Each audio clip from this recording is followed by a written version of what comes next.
ఇప్పుడిప్పుడే బయటకు వస్తున్నటువంటి డ్రోన్ కెమెరా ద్వారా ములుగు నియోజకవర్గంలోని మరి తాడువాయి నుంచి మేడారం సమ్మక్క సార్లమ్మ వెళ్లే దారిలో 1,00,000 చెట్లు దాదాపుగా ఇప్పటి వరకు డ్రోన్ కెమెరా ద్వారా వచ్చిన అంచనా 500 ఎకరాలలో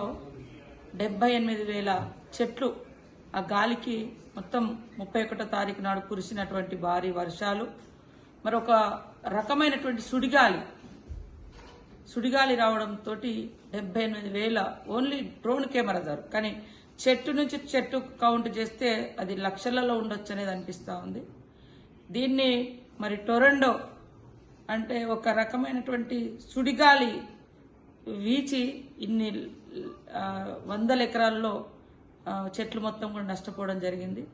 మరి వెంటనే నేను కానీ సంబంధిత లోకల్ కలెక్టర్ గారు, డిఎఫ్ఓ, ఎస్పీ మేమంతా కూడా దాన్ని పరిశీలించి మొన్న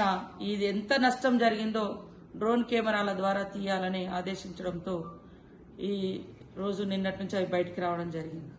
ఈరోజు పీసీసీఎఫ్ గారు కూడా మరి ములుగు ప్రాంతాన్ని ఏదైతే తాడ్వాయి టు మేడారం మధ్య, అటు తాడ్వాయి, ఇటు మేడారము, అటు షాపెల్లి, ఇటు కొండపర్తి ఈ మధ్యలో ఉన్నటువంటి 500 ఎకరాలలో ఈ డ్యామేజ్ జరిగింది. అంటే ఇలాంటి ఏదైతే సుడిగాలు ఉన్నాయో ఇది జంగల్లో వచ్చింది కాబట్టి చెట్లు పడిపోయి ప్రాణ నష్టం జరగలే. అయినా ఆ రోజు రాత్రి ఆ రోడ్ల మీద ఉన్నట్టు ఇటు ఒక దిక్కు నేషనల్ హైవే ఏటునాగరం నుంచి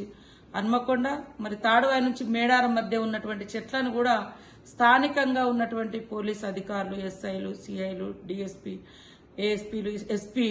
వీరందరూ కూడా ప్రత్యేక చొరవ తీసుకొని డే అండ్ నైట్ కష్టపడి రోడ్ను క్లియర్ చేసి